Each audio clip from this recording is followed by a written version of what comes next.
Welcome back to my channel. আমি নাকিব, আপনাদের insurance adviser. আজকে একটা অতীব গুরুত্বপূর্ণ টপিক নিয়ে আলোচনা হতে চলেছে। থাম্বনেল দেখে আপনারা অনেকেই বুঝে গেছেন কি ব্যাপারে আলোচনা হবে। জিন্দেগি কা সাথ ভি জিন্দেগি কা বাদ ভি, এই কথাটার সাথে সকলেই আমরা পরিচিত। এটা লাইফ ইন্স্যুরেন্স কোম্পানির স্লোগান।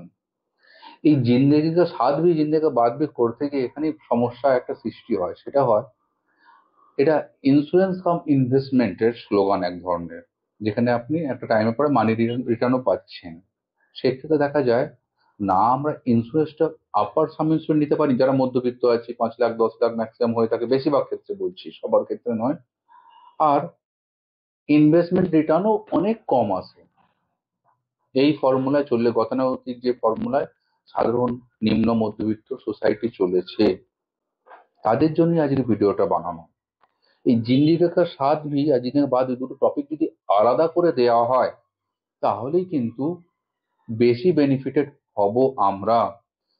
প্রথমে জিন্দেগি কা সাথ ভি কথাটার অর্থ নিয়ে আসি। অর্থতে যদি আসা হয় যে আমরা বেঁচে থাকাকালীন আমাদের কি ইনভেস্টমেন্ট হচ্ছে, তা থেকে কি রিটার্ন পাচ্ছি। এই জন্য যদি আমরা মিউচুয়াল ফান্ড, শেয়ার, গোল্ড এগুলোকে বেছে নিই, নিয়ে নিজের পছন্দ মতো নিজে নিজে যেটা বুঝতে পারবো আমরা, যে ইনভেস্টমেন্টটা যে যেটা বুঝবো সে সেটাই করবো। কিন্তু সব ইনভেস্টমেন্টই পজিটিভ নেগেটিভ সাইড আছে, যেটা আমরা বুঝবো সেটা করবো। তাহলে হলো জিন্দেগি সাধ্বী পার্টটা গেল। আমি প্রেফার করি আমাদের মতো মিডিল ক্লাস বা লোয়ার মিডিল ক্লাস ফ্যামিলি যারা বিলং করে, তাদের জন্য মিউচুয়াল ফান্ড, এসআইপি, এটা আমার প্রেফারেন্স, আপনাদের অন্য হতে পারে। এবারে আছে জিন্দেগি কা বাদ ভি। জিন্দেগি কা বাদ ভি কথাটার অর্থ হলো, আমরা যদি যেতে হবে হবে মানুষের ন্যাচারাল ভাবে, মানুষকে আজ নয় কাল চলে যেতে হবে পৃথিবী ছেড়ে, তখন আমাদের নমিনি তারা কি পেতে পারে ইন্স্যুরেন্স থেকে। সেক্ষেত্রে আমরা আইদার করতে পারি term insurance from life insurance part, আর অথবা ক্রিটিক্যাল ইলনেস পলিসি, আমরা আগের ভিডিওতে এটা নিয়ে আলোচনা করেছি, আন্ডার জেনারেল ইন্স্যুরেন্স। অথবা যদি টার্ম ইন্স্যুরেন্স বা ক্রিটিক্যাল ইলনেস পলিসি না করে উঠতে পারেন ডিউ টু প্রিমিয়াম, অথবা আপনার আইটি ফাইল সেরকম নেই এই দুই কারণের জন্য, তাহলে কিন্তু আর একটা জিনিস করা যেতে পারে, সেটা হচ্ছে পিএ পলিসি, অর্থাৎ পার্সোনাল অ্যাক্সিডেন্ট পলিসি। এই পার্সোনাল অ্যাক্সিডেন্ট পলিসি প্রিমিয়াম খুবই লো। এ ব্যাপারে প্রিমিয়াম নিয়ে আমরা আলোচনা আসবো, আগে নেচারটা বুঝি যে টার্ম ইন্স্যুরেন্স, ক্রিটিক্যাল ইলনেস আর পার্সোনাল অ্যাক্সিডেন্ট পলিসির মধ্যে ডিফারেন্সটা কি আছে।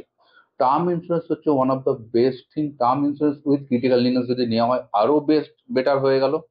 সেক্ষেত্রে any type of death, term insurance নিলে ডেথ হয়ে গেলে কিন্তু সেক্ষেত্রে নমিনি কিন্তু এককালীন টাকাটা পাচ্ছে। টার্ম ইন্স্যুরেন্স বেসিক্যালি প্রাইভেটে করা ভালো হয়, প্রিমিয়ামটা কম হয় অনেক, এবং এক্ষেত্রে টার্ম ইন্স্যুরেন্স পেতে খুব বেশি সমস্যা হয় না। আর উইথ ক্রিটিক্যাল ইলনেস নিলে, উইথ ক্রিটিক্যাল ইলনেসও এককালীন টাকা পাওয়া যাচ্ছে, 50 লাখ হতে পারে, 1 কোটি হয়ে থাকে, কিন্তু এর জন্য প্রিমিয়ামটা অনেক কম লাগে, শুধু যদি ইন্স্যুরেন্স নেওয়া হয়, মানি ব্যাক পলিসি না নেওয়া হয়। আর ক্রিটিক্যাল, যারা টার্ম ইন্স্যুরেন্স করতে পারছেন না, জেনারেল ইন্স্যুরেন্স তরফ থেকে ক্রিটিক্যাল ইলনেসও নিতে পারেন। যারা দুটোই নিতে পারছেন না, তারা কিন্তু পিএ পলিসি নিলে, পিএ মানে only due to accidental death হয়ে গেলে অথবা ডিসঅ্যাবিলিটি হয়ে গেলে, সেক্ষেত্রে কিন্তু এককালীন টাকা পাওয়া যায়। এনি টাইপ অফ ডেথ হতে পারে, সেটা রোড অ্যাক্সিডেন্ট হতে পারে, আগুন লাগা হতে পারে, সাপে কাটা হতে পারে। এক্ষেত্রে প্রিমিয়ামটা খুবই কম। আমি আজকে ন্যাশনাল ইন্স্যুরেন্সের পার্সোনাল অ্যাক্সিডেন্ট পলিসির প্রিমিয়াম এবং ফিচার নিয়ে আলোচনা করব। ফিচারটা মোটামুটি মোরালে সব কোম্পানির সমান হয়, কিন্তু প্রিমিয়ামটা এখানে অনেক কম হয় প্রাইভেট কোম্পানির তুলনায়। এরা অনেক দিন থেকে প্রিমিয়াম আপডেট করেনি, সেম প্রিমিয়াম বহু বছর ধরে চলছে। প্রিমিয়াম নিয়ে আলোচনা করি। যদি অনলি কেউ ডেথ কভার নেয়, যে আমার ডেথ হয়ে গেলে আমার নমিনি যাতে পলিসি থেকে বেনিফিট পায়, সেক্ষেত্রে দেখা যাচ্ছে যে ডেথ হয়ে গেলে যদি নমিনি সেক্ষেত্রে বেনিফিট পায়, 1 লাখের প্রিমিয়াম পড়ছে 40 টাকা মাত্র। যদি 10 লাখের করা হয়, অর্থাৎ বছরে 400 টাকা। 20 লাখের করলে 800 টাকা প্রিমিয়াম। কিন্তু ডেথের সাথে যদি ডিসঅ্যাবিলিটিও নেওয়া হয়, সেক্ষেত্রে নর্মাল প্রিমিয়াম পড়ছে 45 টাকা পার লাখে, অর্থাৎ 20 লাখে পড়ছে 900 টাকা, 10 লাখে পড়ছে 450 টাকা বছরে মাত্র। এবং এটা কিন্তু প্রিমিয়ামটা ফিক্স রয়েছে আপ টু 70 ইয়ার্স পর্যন্ত, তারপরে একটু বাড়বে প্রিমিয়ামটা। আর যদি ডিসএবিলিটি ডেট, ডিসএবিলিটি ক্ষেত্রে একটু বলে দিই। ডিসএবিলিটি নমিনি না, ইনস্যুরড পার্সনই প্রিমিয়াম না আমাদের রিটার্নটা পাচ্ছে।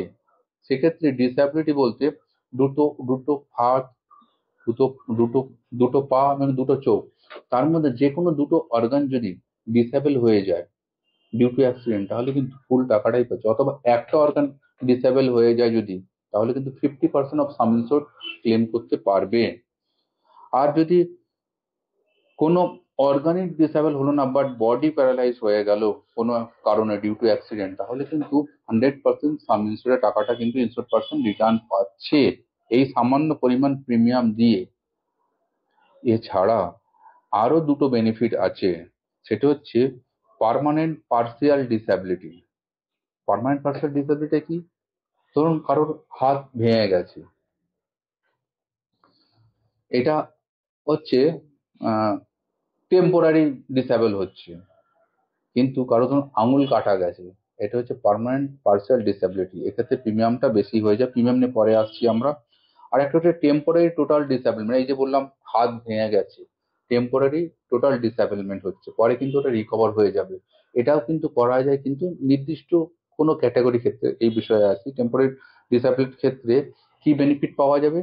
সেই সময় সে তখন কাজ করতে পারছে না, তাহলে কিন্তু প্রতি সপ্তাহে 5,000 করে কম্পেনসেশন পাবে কোম্পানির তরফ থেকে, আপ টু 2 ইয়ার্স, মানে 54 উইক পর্যন্ত।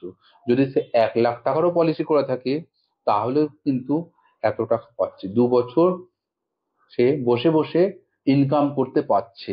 এটা সবার জন্য নয়। এটা এই বেনিফিটটা নিতে গেলে তাকে গভর্নমেন্ট এমপ্লয়ি হতে হবে বা কোনো অফিসে স্যালারিড পার্সন হতে হবে, তবে সে অ্যাপ্লাই করতে পারে ন্যাশনাল। সবাইকে কিন্তু এই বেনিফিটটা ন্যাশনাল ইন্স্যুরেন্স দেয় না। ইয়েস। তাহলে আমরা ডেথ অ্যান্ড ডিসএবিলিটি নিয়ে প্রিমিয়ামের একটা চার্ট দিয়ে দিচ্ছি। নর্মাল জন্য টিচার, ইঞ্জিনিয়ার, ডক্টর বা আমার মতো ইন্স্যুরেন্স অ্যাডভাইজার বা ক্লারিক্যাল জব করে, হোম মেকার, এদের ক্ষেত্রে কিন্তু প্রিমিয়াম কম, নর্মাল রিস্ক বলা হয়। সেক্ষেত্রে যেটা বললাম, লাখে 40 টাকা বা 35 টাকা, যেটা আমরা ডেথ ডিসএবিলিটি দুটো নিলে 35 টাকা পড়ছে লাখে। কিন্তু যখন একটু আপার রিস্ক হয়ে যাচ্ছে, যেমন মনে করুন বিল্ডার, কন্ট্রাক্টর, টেকনিশিয়ান, গ্যারেজের মিস্ত্রি বা এই ধরনের, অথবা সিআর, অথবা police police labour, daily labour, এই ধরনের একটা লিস্ট আছে, যেটা আমরা স্ক্রিনে দেখতে পাচ্ছেন, এখন স্ক্রিনে দিয়ে দিচ্ছি। এই ক্যাটাগরি বা সিমিলার ক্যাটাগরি হলে প্রিমিয়ামটা একটু বাড়ছে, লাখে ডেথ এবং ডিসএবিলিটি লাখে 65 টাকা মাত্র পড়ছে। আপনি সেই হিসাবে কত লাখ টাকা পলিসি করবেন দেখে নিতে পারেন।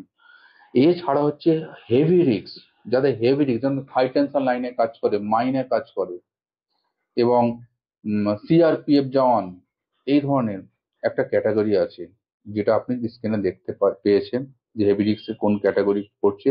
এই ধরনের কিন্তু প্রিমিয়ামটা অনেকখানি বেড়ে যাবে। সেক্ষেত্রে কিন্তু আসবে 150 টাকা পার লাখ, লাখ এই ক্যাটাগরির জন্য, মাত্র 150 টাকা পার লাখ। এক্ষেত্রে আরেকটা জিনিস বলে রাখতে চাই, এটা death, disability, permanent partial disability, এগুলো শুধু নয়, এছাড়া মেডিকেল এক্সপেন্ডিচারও কভার করে। যদি টোটাল প্রিমিয়ামের সাথে আরো 10% এক্সট্রা প্রিমিয়াম প্রোভাইড করেন, তাহলে কিন্তু ডিউ টু অ্যাক্সিডেন্ট কেউ হসপিটালে অ্যাডমিট হলে সেক্ষেত্রেও কিন্তু একটা বেনিফিট পাবে বা কম্পেনসেশন পাবে বলতে পারা যায়। সেটা হবে 10% অফ সাম ইনসিওর্ড অথবা 40% of clans amount which is less. Suppose মনে করুন কেউ হসপিটালে ভর্তি হলো, তার 2 লাখ টাকা খরচা হয়েছে ওখানে, তার 40% কত হচ্ছে? 40,000 টাকা। তার পলিসি যদি সে 4 লাখ টাকা নিয়ে থাকে, তার 10% 40-এর মধ্যে পড়ছে, তাহলে কিন্তু 40,000 টাকা এখান থেকে রিএম্বার্সমেন্ট পাবে। প্রথমে ক্যাশ দিয়ে দিল, এখানে রিএম্বার্সমেন্ট পাবে। এই ধরনের সামান্য প্রিমিয়ামে হিউজ বেনিফিট নিয়ে পার্সোনাল অ্যাক্সিডেন্ট পলিসি তৈরি হয়েছে। আমি ন্যাশনাল ইন্স্যুরেন্সের করার জন্য যে প্রিমিয়ামটা লাগে সেটাই বললাম। আরো বিশদে জানতে আমাদের সাথে যোগাযোগ করতে পারেন, অথবা নিয়ারেস্ট ন্যাশনাল ইন্স্যুরেন্স ব্রাঞ্চ বা এজেন্টের সাথে যোগাযোগ করতে পারেন। Thank you.